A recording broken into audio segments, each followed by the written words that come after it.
Ini adalah Vivo X200, varian yang lebih terjangkau dari Vivo X200 series.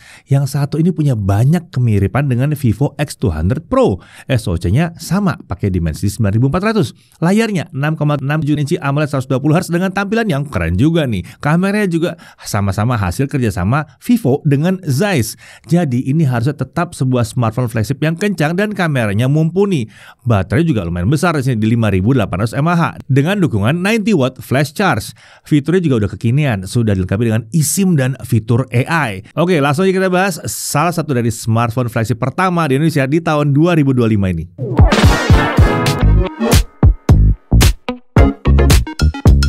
Ya, di awal tahun 2025 ini bisa dibilang ya, Vivo langsung ngegas dengan membawa dua smartphone flagship mereka, X200 dan X200 Pro. Kemarin kita udah tayangin video reviewnya untuk yang Vivo X200 Pro. Ya, kalau kalian kelewat mungkin belum subscribe ya. Tahu dong harus ngapain. Nah, sekarang mari kita bahas si X200-nya nih ya. Langsung aja kita mulai dari isi paket penjualannya. Tentunya ada unit Vivo X200 dengan screen protector yang sudah langsung terpasang.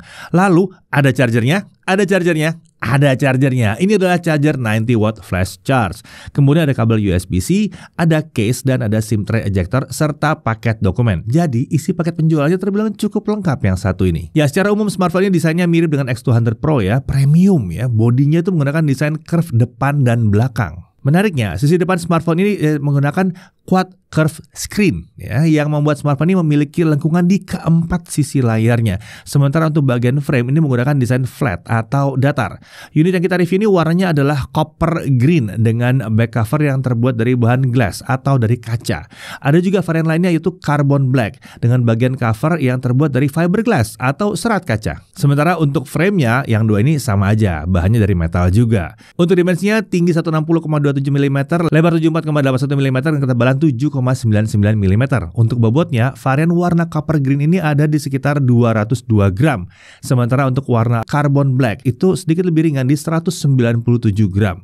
Jadi untuk smartphone dengan baterai 5800 mAh, ini sebetulnya bisa dibilang relatif tidak berat dan ya nggak tebal-tebal amat juga. Nah, untuk proteksi terhadap debu dan air, smartphone ini dilengkapi dengan dual IP rating. Ada IP68 dan IP69. Kita pertama kali lihat di mana ya? Di Vivo juga ya kayak begini ya. Ada dua IP rating kayak begini. Nah, IP68 menunjukkan kalau smartphone ini aman kalau kecemplung dalam air. Sementara IP69 itu menunjukkan ketahanan terhadap semprotan air bertekanan tinggi dengan suhu yang tinggi juga. Jadi IP69 itu lebih ke arah proteksi ekstra dari semprotannya. Kalau 68 itu lebih ke arah ya kalau dalam penggunaan sehari-hari kecemplung gitu misalnya gitu. Nah, tapi ingat ya, ini bukan berarti smartphone ini dirancang untuk diajak berenang. Tidak sama sekali. Jadi jangan disengajakan. Ini lebih kalau tidak sengaja dia aman. Oke, sekarang mari kita lihat di sisi kanan. Ini ada tombol power dan tombol volume up and down. Lalu di atas ada mikrofon dan speaker. Kiri kosong ya di sini ya.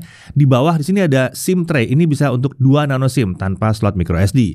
Ada mikrofon, ada USB-C dan ada speaker. Jadi ada stereo speaker ya di smartphone yang satu ini. Terkait suaranya ini terbilang rapi dan udah pas lah untuk disebut sebagai speakernya smartphone kelas flagship. Volume suaranya juga terbilang lantang di sini. Beralih ke sisi depan, ini adalah layar 6,67 inci AMOLED. Resolusinya 2800 x 1260 pixel. Kalau dibutuhkan ada juga opsi yang bisa menurunkan resolusi layar ke 1080p. Refresh rate-nya up to 120 Hz adaptif. Jadi dia bisa turun sampai 60 Hz saat tidak ada aktivitas. Dan kalau kita lagi swipe gitu ya, dia akan naik ke 120 Hz. Nah, untuk brightness-nya atau kecerahannya saat kami uji untuk penggunaan indoor, layar ini menawarkan brightness sampai sekitar 600 nits. Ini udah tinggi sih sebetulnya ya.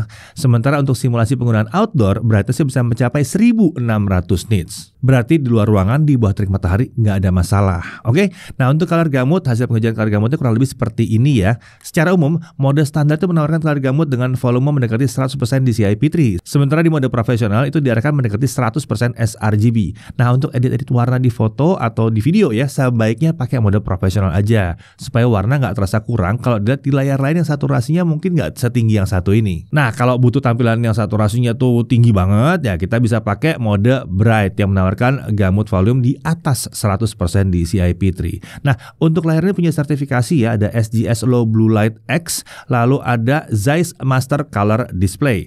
Nah, kemudian untuk bezel layar ini tentunya udah cukup tipis dan terlihat rapi. Ya, ini kan smartphone kelas flagship, wajar lah ya. Nah, di sini ada in-display fingerprint scanner juga ya. Sensornya sensor optical ya. Lalu earpiece itu ada di bezel atas layar. Nah, di dekat sini tuh ada kamera selfie 32 megapiksel, bukannya f2.0. Ini adalah kamera fixed focus dan perekaman videonya tapi tinggi ya, sampai 4K 60 fps. Oke, kita beralih ke sisi belakang. Ini adalah VCS True Color Main Camera 50 megapiksel di sini. Sensornya adalah IMX921 yang ukurannya adalah 1/1,56 inci, lumayan besar. Untuk bukannya f1.57 autofocus dan punya optical image stabilizer. Perekaman video lagi-lagi sampai 4K 60 fps. Lalu ada Zeiss telephoto kamera. Lagi-lagi sensornya 50 megapiksel, sensornya sensor Sony juga IMX882 ukurannya yang setengah inci nih. Dia punya f2.57 autofocus, optical image stabilizer, dan sudah support 3 kali optical zoom. Perekaman videonya tentunya sama di 4K 60 fps. Kemudian ada lagi satu kamera ultra wide angle kamera 50 megapiksel, sensornya JN1 ya, berukuran 1/2,76 inci. Bukannya f2.0 dan punya autofocus. Untuk perekaman video lagi-lagi 4K 60 fps. Jadi semua kameranya bisa 4K 60 fps. Oh ya, di sini tuh ada juga infrared blaster di area modul kamera. Posisinya di bagian bawah. Jadi kalau mau jadi remote bisa nih pakai infrared di sini ya. Lalu ada juga LED flash. Ini ditempatkan di luar lingkaran tempat kamera utama. Posisinya ada di kanan atas bodi belakang. Nah, di sini terlihat ada logo Zeiss T-Star. Jadi Vivo X200 ini pakai Zeiss T-Star sama seperti versi Pro-nya. Kalau ada yang bingung Zeiss T-Star itu apa, kita udah pernah bikin videonya. Dicek aja ya videonya yang ini nih ya. Video yang ini dicek ya. Oke, lanjut untuk fitur-fitur kamera. Nah, di sini ada banyak banget, bisa dilihat aja nih fitur-fiturnya ya. Ada apa aja di sini? Ya, namanya Vivo ya. Fiturnya pasti segudang di situ. Langsung kita masuk ke spesifikasi internalnya. SoC pakai Dimensity 9400. Ini adalah SoC yang sama yang digunakan di Vivo X200 Pro. Untuk detail spesifikasi dari SoC ini sudah pernah kita bahas di video terpisah juga ya. Jadi kalau belum tahu langsung cek aja videonya. Nah, untuk RAM dan storage hanya ada satu varian RAM dan storage di sini, yaitu 12256. Ya, RAM 12GB dengan storage 256GB. Untuk RAM-nya pakai LPDDR5X dan ada fitur extended RAM hingga nambah 12GB. Sementara untuk storage-nya dia pakai UFS 4.0. Untuk baterai seperti kita bahas tadi itu 5800 mAh dengan dukungan charging 90 watt flash charge.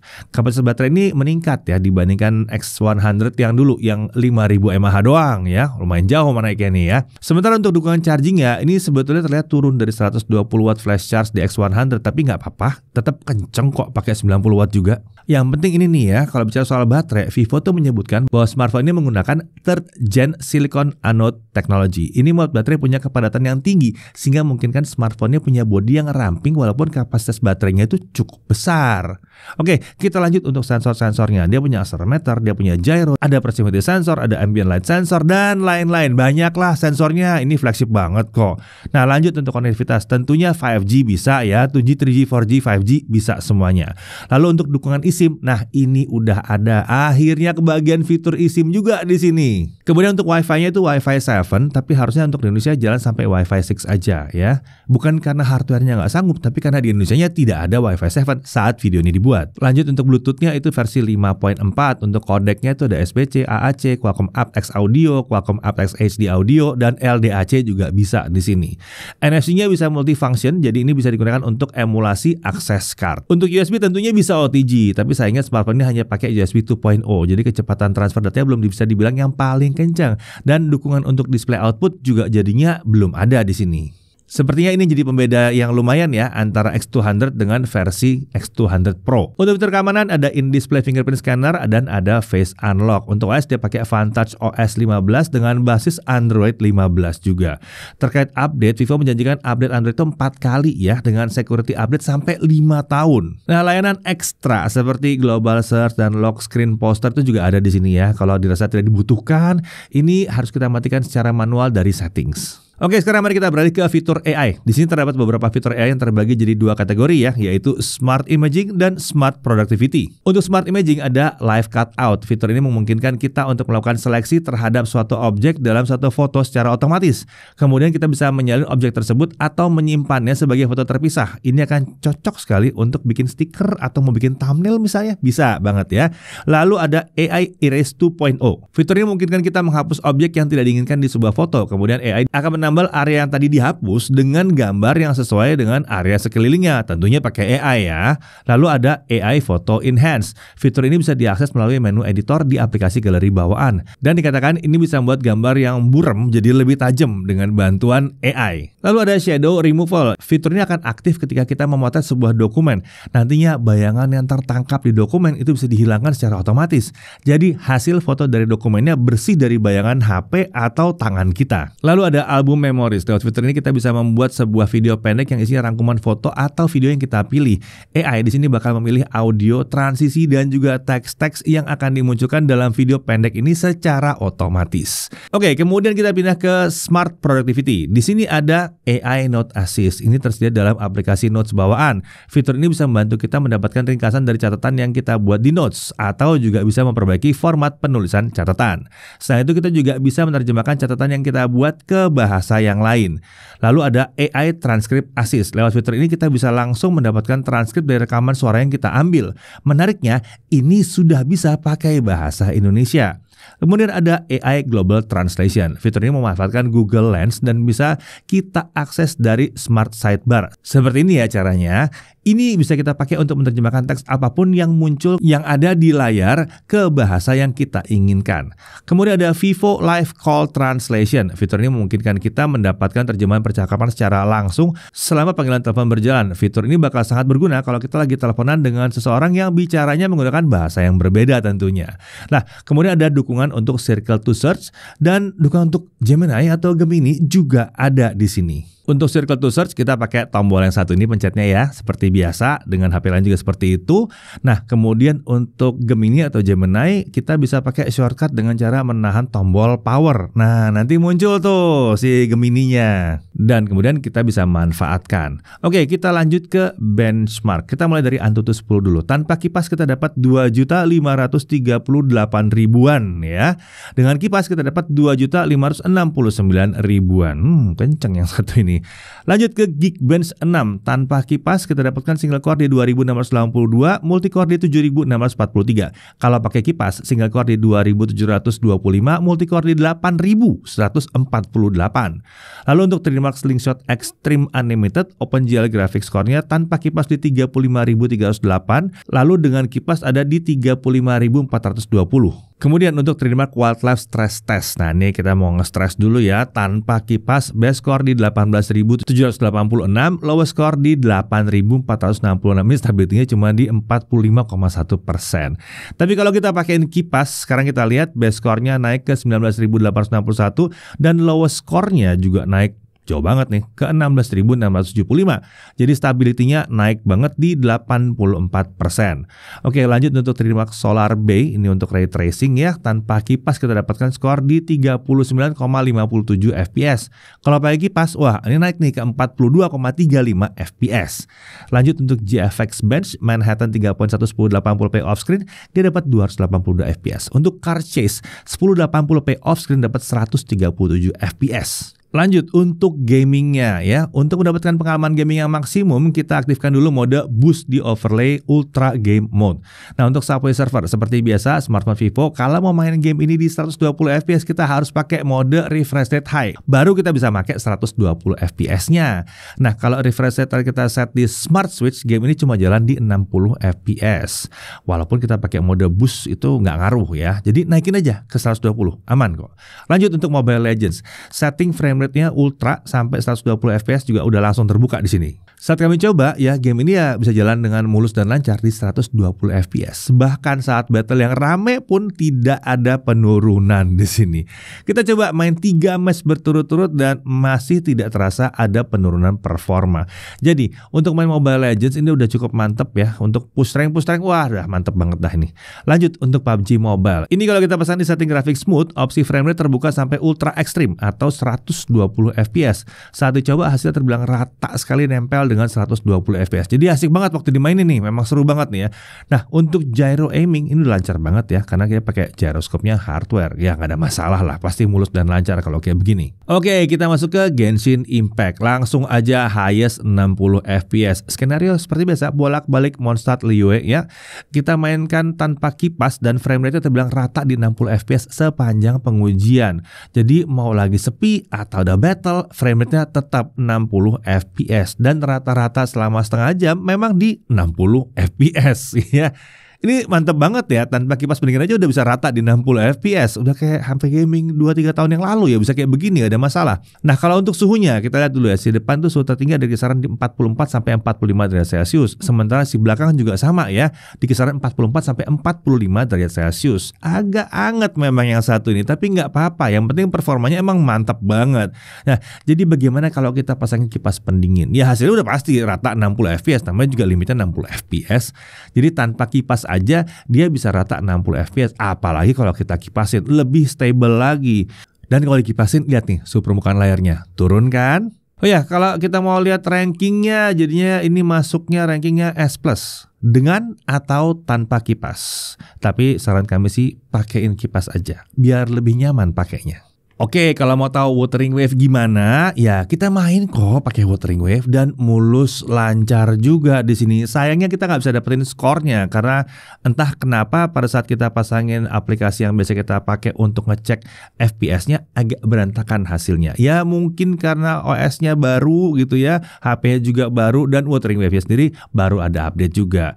Tapi seenggaknya ini bisa dipastikan mulus lancar main Wuthering Waves. Oke, sekarang kita masuk ke pengujian kamera. Kali ini di tangan saya sudah ada Vivo X200.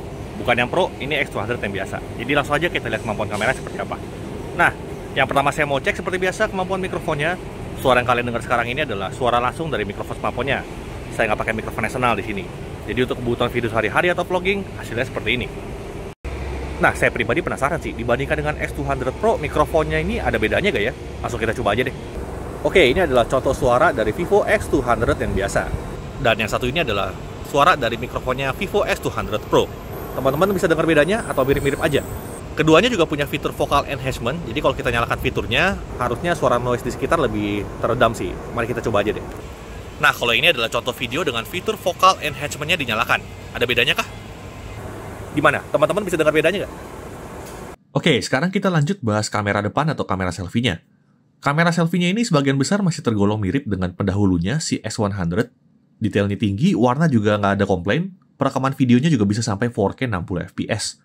Ini bisa saya bilang, dengan X200 Pro ini kamera selfie-nya mirip-mirip aja. Untuk stabilizer, sudah kami tes di semua resolusi dan frame rate yang tersedia, dan hasilnya jalan semua, aman. Meski bukan versi Pro, tapi stabilizernya tetap lengkap ya.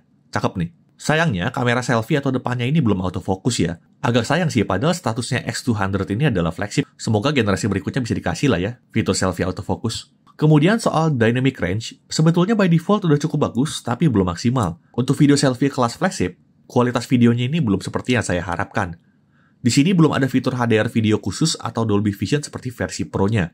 Ini agak beda. Oke, lanjut ke kamera utamanya. Hal yang pertama saya coba itu stabilizernya. 4K 60 fps aman, kestabilan video kamera utamanya sudah sangat baik. Jika butuh kestabilan ekstra, ada fitur Ultra Stabilization dengan resolusi maksimum di 2,8K 60 fps. Tapi personally bagi saya default stabilization-nya udah bagus kok. Dan hasilnya buat saya sih nggak jauh beda juga ya. Untuk detail videonya sendiri sudah oke. Dari mic range termasuk yang sudah cukup bagus, meski belum selevel varian Pro-nya sih. Kalau di video kamera utamanya ini, yang X200, masih ada beberapa bagian yang bisa overexpose kalau pencahayaannya sulit ya. Tapi kalau kondisi cahayanya ideal mah aman-aman aja. Sekarang kita lanjut ke kamera ultrawide-nya. Stabilizernya bagus, dan bisa tetap stabil meski di 4K 60 fps. Menariknya, kamera ultrawide-nya ini juga autofocus ya. Jadi bisa wide angle makro juga. Ini unik nih, kalau di flagship lain, yang bukan Pro, biasanya nggak dikasih nih fitur ultrawide autofocus. Tapi kalau Vivo kasih. Dari segi detail juga sudah mantep. Kualitas kamera ultrawide-nya nggak terlalu jomplang lah saat kita pindah dari kamera utamanya. Dari mic range termasuk yang standar juga, belum yang luar biasa. Saat kondisi cahaya yang sulit seperti ini, saya masih bisa lihat ada beberapa bagian yang overexpose. Lanjut ke kamera telefotonya, detailnya luar biasa, dan tentunya kemampuan yang paling saya suka itu jarak fokusnya dekat sekali. Jadi meskipun bukan versi Pro, fitur-fitur kelas atas seperti ini tetap dapet. Jarak zoom telenya ada di 3 kali atau sekitar 70 mm, Untuk sebuah tele kelas flagship, ini udah pas, nggak terlalu jauh, nggak terlalu dekat juga. Tapi jelas kalau mau adu kualitas kamera zoom, terbaik tetap ada di versi Pro-nya ya. Dari segi pengalaman multi kameranya juga sudah mantep. Seperti yang kalian lihat, pindah-pindah antar kameranya terasa sangat mulus ya. Dan sudah bisa pindah antar kamera ketika merekam di 4K 60 fps. Keterbatasannya masih sama seperti yang Pro, di mana kita tidak bisa pindah ke kamera selfie kalau di 4K 60. Kalau di bawah 4K 60 bisa. Oke, sekarang kita lanjut ke low light. Kamera selfie atau kamera depannya masih bisa mempertahankan detail dengan baik, gambarnya tergolong bersih dari noise, tapi agak terlihat grainy aja, terutama di area-area yang gelap. Jitter stabilizer masih ada, tapi di level yang wajar, overall masih bisa cukup diandalkan lah untuk low light. Nah, sekarang kita pindah ke kamera utamanya. Hasilnya tetap luar biasa ya. Videonya masih terang dengan detail yang tinggi, serta sangat bersih dari noise. 4K 60 fps-nya juga tetap menghasilkan gambar yang terang dan detail. Stabilizer videonya pun saya nggak ada masalah, videonya sudah tergolong rapi. Sekarang kita cek kamera ultrawide-nya dulu ya. Videonya masih cukup terang juga, detailnya juga masih bisa dapet. Tapi yang jelas kemampuan low light-nya itu kita tidak bisa bandingkan dengan kamera utama ya. Kalau kita pindah dari kamera utama ke ultrawide, kelihatan nih lebih gelap kamera ultrawide-nya. Dan ini wajar. Apalagi kalau kita pakai mode 60 fps, itu lebih wajar lagi. Nah, sekarang kita lihat dulu kamera telenya. Stabilizer videonya memang belum sebaik kamera utama dan ultrawide, ini wajar. Bukan hal yang perlu diprotes.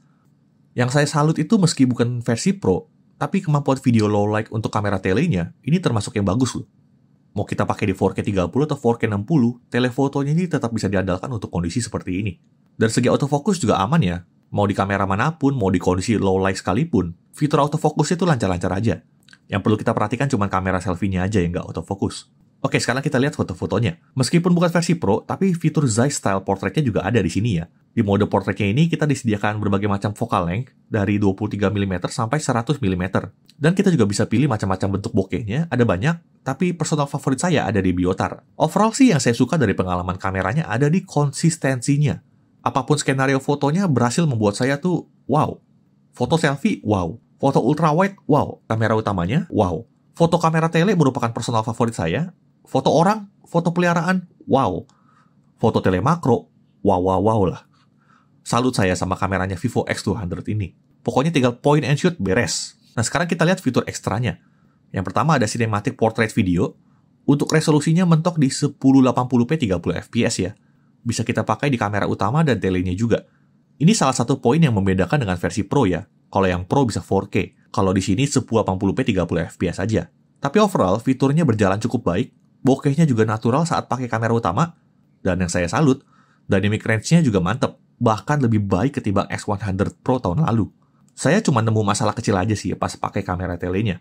Dimana orang di belakang yang harusnya blur, di sini kameranya seperti bingung. Kadang blur, kadang bisa fokus juga dua-duanya. Harusnya di kondisi seperti ini kalau belakangnya fokus, depannya blur. Kalau depannya fokus, belakangnya blur. Tapi di sini terkadang dua-duanya bisa fokus, harusnya nggak seperti itu. Tapi itu di kamera telenya ya, kalau di kamera utamanya aman. Fitur berikutnya adalah slow motion.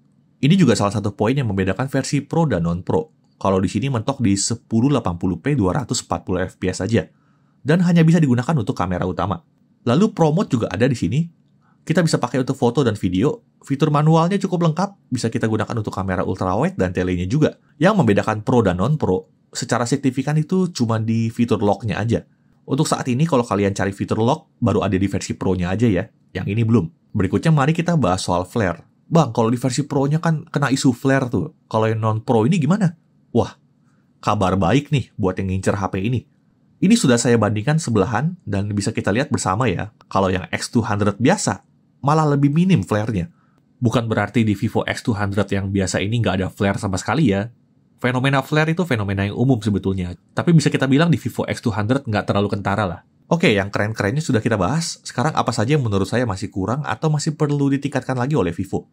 Yang pertama itu selfie-nya tidak bisa autofocus. Lalu dari mid-range video secara overall bagi saya itu belum terasa maksimal. Mau kamera depan, kamera ultrawide, kamera utama, itu harusnya masih bisa lebih baik dari ini. Terus sayangnya yang non-pro ini telefotonya belum kebagian fitur slow-mo, baru untuk kamera utamanya aja. Lalu, udah, paling itu aja sih. Sejauh ini memang gak banyak loh yang bisa diprotes. Pertanyaan yang paling banyak muncul itu malah soal perbandingan dengan versi Pro-nya.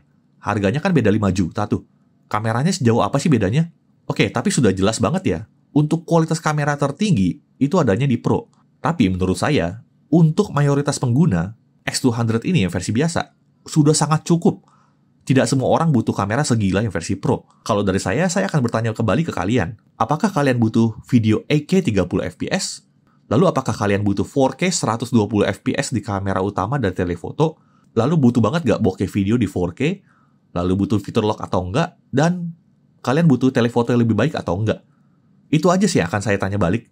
Kalau kalian tidak butuh itu semua, kalian tidak akan merasa kehilangan banyak dari sisi kameranya, dan bisa hemat lumayan banyak dengan ambil yang versi non-Pro. Kalau ngomongin telefotonya sih memang jelas yang Pro lebih baik ya, tapi sebetulnya nggak sejauh itu juga kok. Ini saya sudah bandingkan sebelahan dan kelihatan kan ya bedanya. Cuman balik lagi, seberapa sering sih kalian ada di situasi yang butuh zoom maksimal seperti ini? Ini menurut saya kalau pakai skor subjektif, seperti ngomongin foto 8/10 versus 9/10. Dua-duanya bagus. Ketimbang kualitas kameranya, mungkin yang perlu kalian perhatikan itu lebih ke storage-nya aja sih.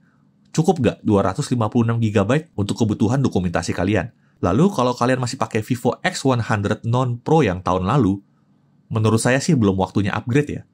Kalau ngincer upgrade kamera yang signifikan, mungkin tunggu X300 atau X400 sekalian.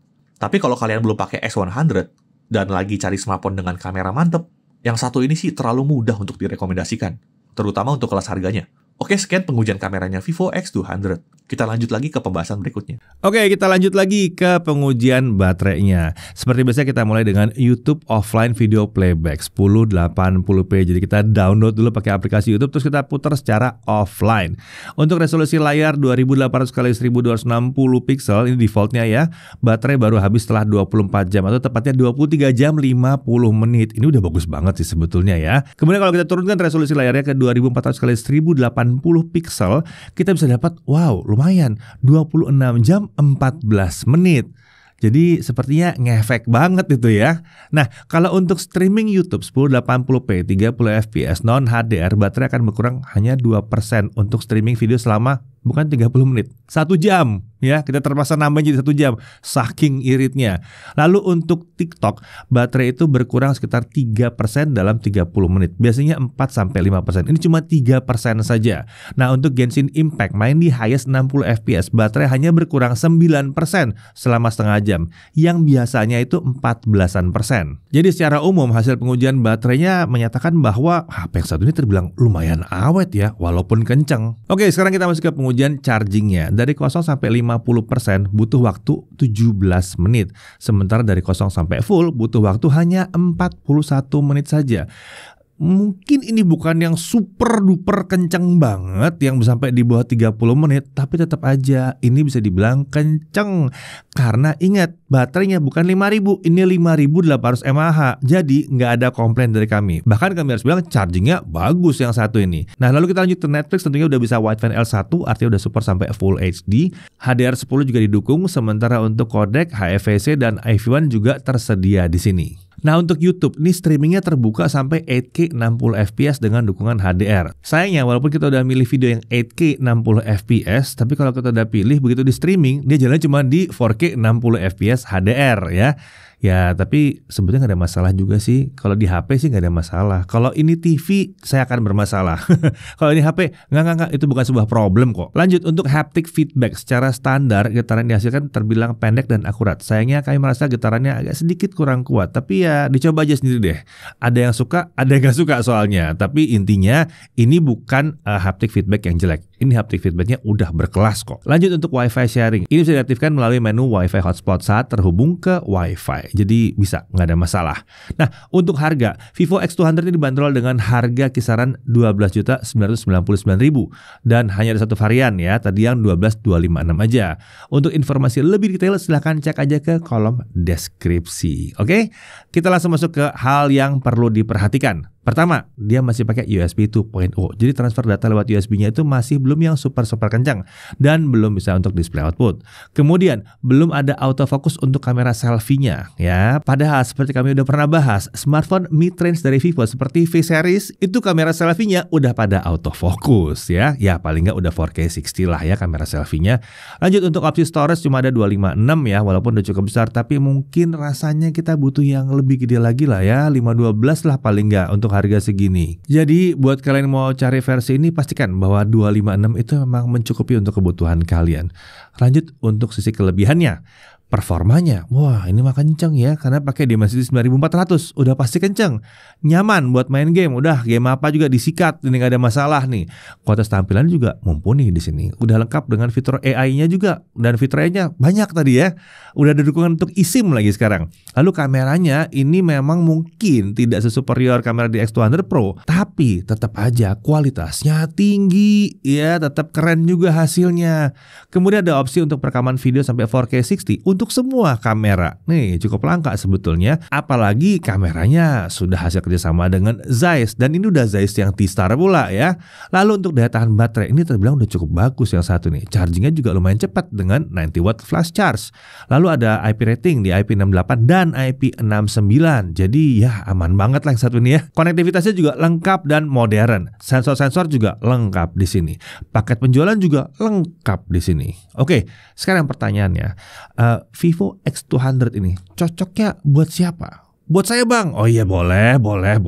Nah kalau menurut kami ini cocok untuk yang sedang mencari smartphone premium dengan kamera mumpuni dan punya kemampuan merata di berbagai hal, tapi budgetnya belum bisa menjangkau si Vivo X200 Pro. Karena walaupun ada beberapa hal yang dipangkas dari Vivo X200 Pro, tapi tetap aja masih banyak sekali hal menarik yang tersedia di X200 ini. Performa kenceng, kamera mumpuni, desain premium, baterai besar, charging kenceng, bahkan Zeiss T-Star dan IP68 dan IP69 juga masih ada di sini. Nah, oke, lalu untuk pengguna X100 apakah wajib untuk upgrade ke sini? Kalau itu sih tergantung kalian sih sebetulnya ya. Peningkatan yang paling terasa di sini adalah kapasitas baterai yang tambah besar. Hadir fitur eSIM dan juga fitur AI yang lebih lengkap. Nah, itu juga ada di sini. Ya kalau kalian merasa bahwa butuh hal-hal tersebut ya silahkan kalau mau upgrade ke X200 ini. Ya pada akhirnya dengan seluruh kelebihan yang ditawarkan, kami rasa yang satu ini masih layak banget disebut sebagai smartphone kelas flagship all-rounder yang harusnya akan cocok untuk banyak orang. Saya Didi Irfan, Jakarta TV.